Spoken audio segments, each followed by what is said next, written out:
Yo, what's going on YouTube? It's your boy the D here, the captain of the Thunder God Pirates. Yeah, I know we missed a chapter last week. I'm completely aware. I had a lot of shit going on.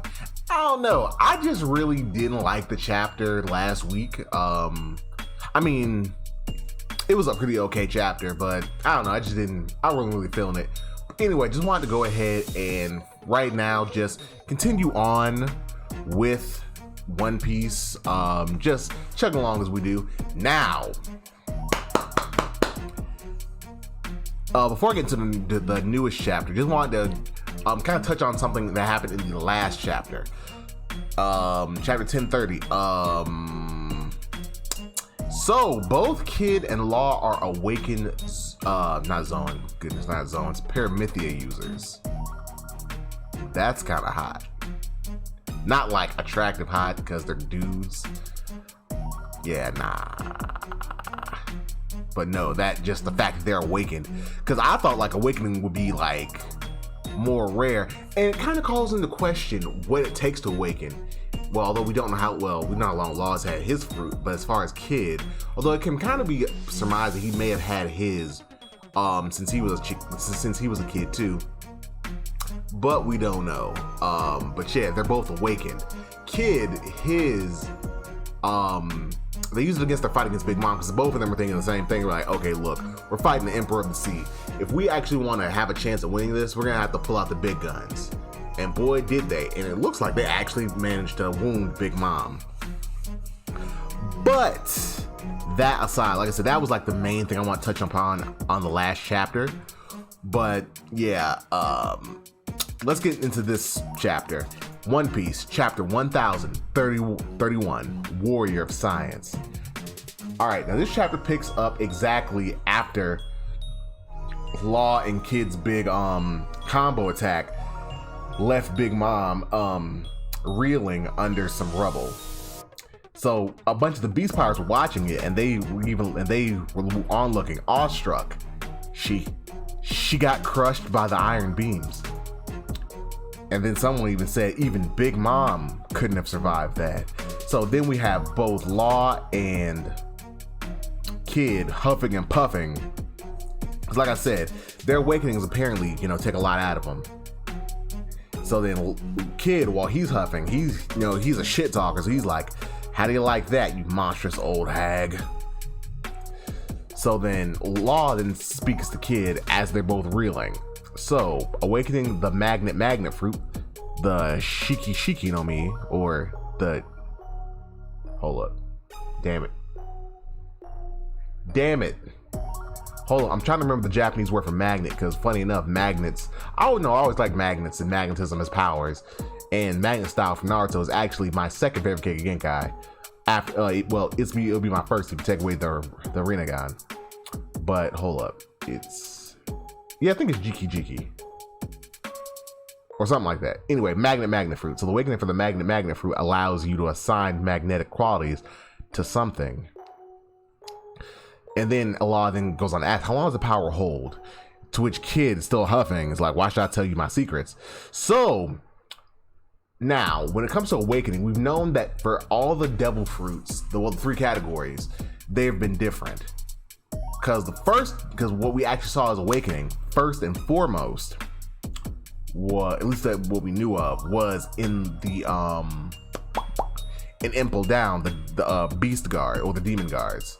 The guy who had the rhino, the koala, and whatnot. So we knew they were awakened, and pretty much for a Zoan, their awakening, it actually just doesn't heal. No, it doesn't heal. Damn it. What am I trying to say?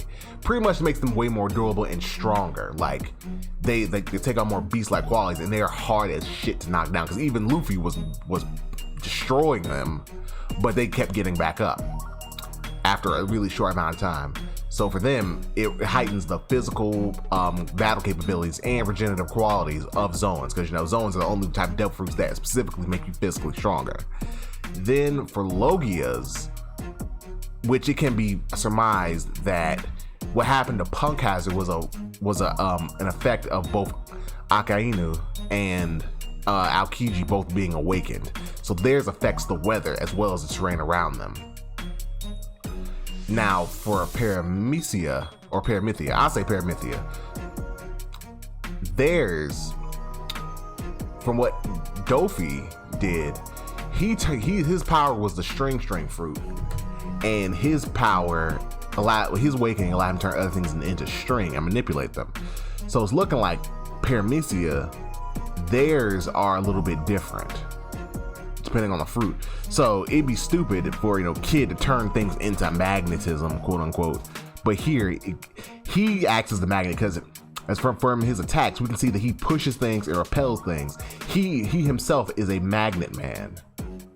But now it seems that he can give other things magnetic properties, and at least in this way, it makes sure that they can actually, in this case, not just give them power to control magnetism, which probably can't or probably could to a certain degree, but turns his opponents into magnets. They can either repel things or repel metals or attract them to him.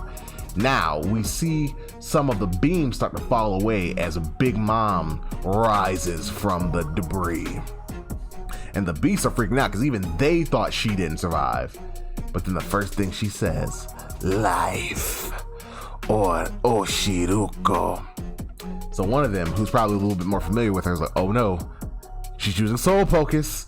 So then one is like, Oshiruko. So old boy's like, hey, yo, we got some Oshiruko, right? We got some, right? And then one other dude's like, bruh, it all got spilled in the fight. And then shoot, she rips out all their souls, potentially killing them. And then she says that she gives life, to which she starts throwing the souls into nearby objects to make herself an army of new homies out of the pillars, along with Hera, Prometheus, and Napoleon. And then she goes on to say that she'll have to use an entire year of her lifespan. Anything less won't serve to strengthen her.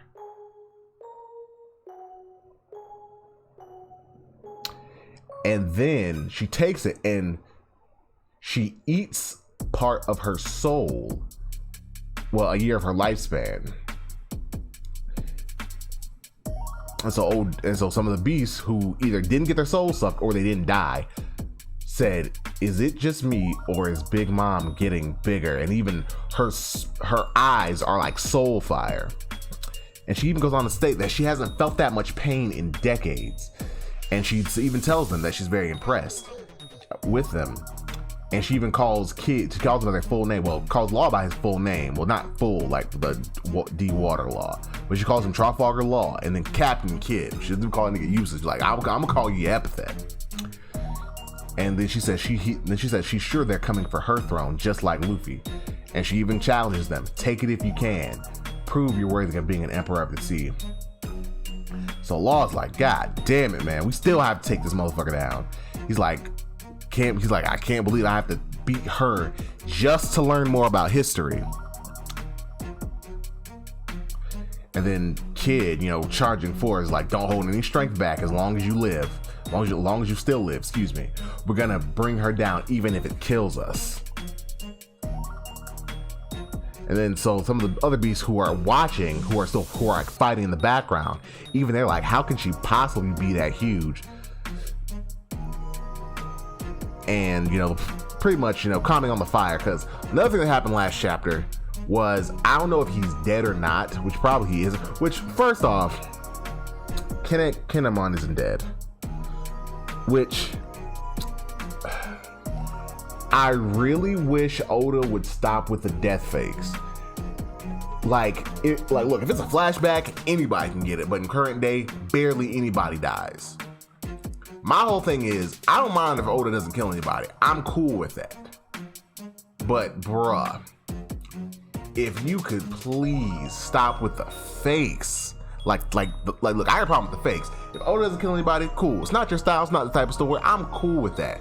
But please stop faking. Like you hard. Oh, and I don't know if Kanjuro's dead, but he's actually he drew a ping of a flaming beast that's going through the hall trying to set everything on fire. So there's that. So then there's someone running through the halls. Well, not someone. It's... There we go. Yamato's running through the halls, and then he's commenting, there's nothing but soldiers straight ahead. I'll have to circle around through the cave chamber. Yet again, still looking for the weapon stash. So then we cut to the cave chamber, which is where Apu was hiding out with the remaining 3 numbers when Drake came to fight them. So Apu's like, Drake, have you gone insane? And he's using his attacks. Scratch, boom, which Drake is actually dodging. Drake says he's figured out all of his tricks. And he says, my obligation to stride demands that I put an end to you right here. At first glance, your techniques seem to have no attack vector at all, but you activate them through hearing and aim them with sight. So his attacks aren't random. He pretty much has to see you. Well, he aims with his hearing. He activates him through hearing, and he aims them with his sight. So pretty much, it's not like they're just appearing out of nowhere. They're traveling like sound waves, and they can be pinpointed, to which he's actually dodging. So then, Apu's like, quit spilling my secrets, man. Anyway, the real reason you're in trouble here is these 3 numbers. Check it out. So yet again, but like while Drake and Apu are fighting, these numbers, they ain't doing shit.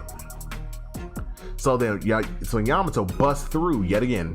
He even said, I'm gonna have to go through the cave chamber. And then she goes on to say, like, Drake and Apu? Okay, what's a member of the Toby Roppo and the info dealer doing in here? And then Apu's like, okay, Yamato's Kaido's enemy. That idiot Drake is useless to me. Guess I'll switch sides. Which showing how much of a bitch he is. So then Apu's like, oh, Master Yamato, I've got some very useful information you might like to know. So then Yamato is like, she's running through the room, not trying to stop and hear what they have to say in the least. I'm in a hurry and I've cut all ties with Kaido. I'm not on your side anymore. And then, Apu's like, oh, even better. So one of the numbers actually takes notice, but then she attacks and clashes with Drake. And so Drake's like, yo, stop, wait a minute, I have nothing to do with Kaido anymore. So Drake actually intercepts the blow, but she still knocks to the ground, and she keeps going, while that number tries to attack.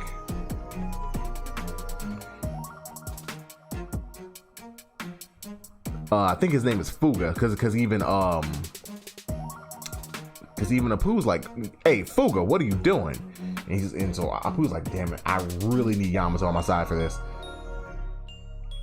So he then yells to the other 2 numbers, come on, keep up. And Drake, in hot pursuit, tells him he's not getting away. We then cut to the 2nd floor of the castle, to which some of the minks are asking Brook to run and to protect Nico Robin from the CP0. And even Brook's like, they're just too strong, be careful. And then he grabs Robin and jumps down. And then he even goes on to say, we saw those people back in Dressrosa. Why are they here? The Robin informs him, out of everyone in CP0, the highest level of Cypher Pole, the agents wearing the masks are the most elite. So not just everybody wears masks in Cypher Pole, just 0. Just the strongest. So we then cut over to the Pleasure Hall, left brain tower, Skull Dome. So then Sanji's in the Pleasure Hall, and there are a bunch of ladies there with weapons drawn on them, and one of them asks, how could you do that to such a young girl? Aren't you with the Wano army? And he's like, yes, but no, I didn't do anything.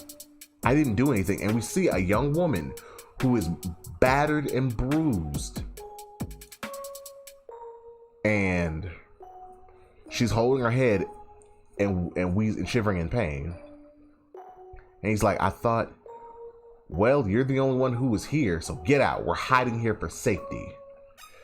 And then Sanji starts, he's still going on about, his potential transformation. And he's like, I hit a girl? I would never hit a woman. And then he flashes back to when his brothers beat a woman unconscious, and he goes on to tell them, remembering back then, everything you stand for runs counter to my ideals. So then Queen finally catches up in his full Brachiosaur form, and he's like, the pleasure hall's not open. The pleasure hall's not open for business, Germa. My body's not. And then he even states, and Sanji thinks, he's like, my body's not itching anymore. Is the transformation over? And then he's replaying the events. He says that he remembers running along deep in thought. He's running along while he was deep in thought, and then he heard something. And the woman, she screamed and said, he's so sorry. She's not Kaido's henchman. She says that she is just a geisha who was brought from the flower capital to entertain. And she was like, please let me go. And the next moment, she'd been knocked through the air and was bleeding badly.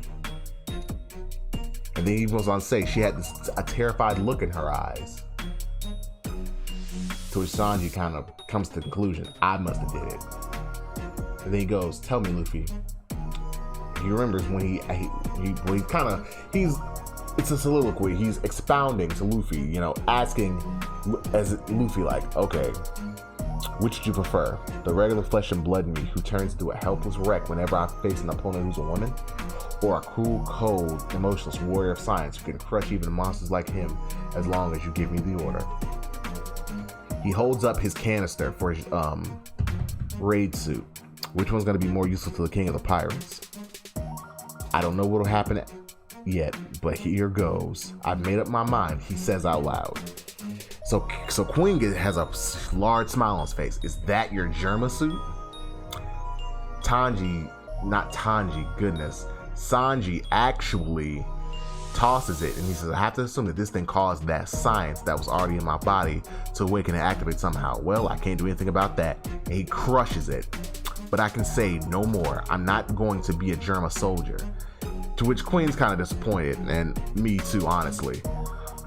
What a waste. Come on, I want to see you transform. Since Sanji lights a cigarette, and in his mind he says, farewell, Germa. Farewell, women's bath. This is one fight I've got to end myself. So he picks up a mini Din Din Mushi. And we cut to outside the dome where Zoro and King are still fighting. And we see the Din Din Mushi in Zoro's waistband. And he, I guess, somehow answers it. He's like, huh? When did I have a Din Din Mushi? And Sanji comes over it. I stuck it in your stomach band just in case you were dying in a ditch somewhere. So then yet again, they start their banter. Moron Cook, I didn't ask for your help. And Sanji's like, look, just listen, I'll be quick. We're gonna beat the Animal Kingdom pirates real soon. Zoro's silent. And he's like, you think I don't know that? But after the finisher, if I'm not in my right mind, I want you to kill me. And Zoro's like, huh?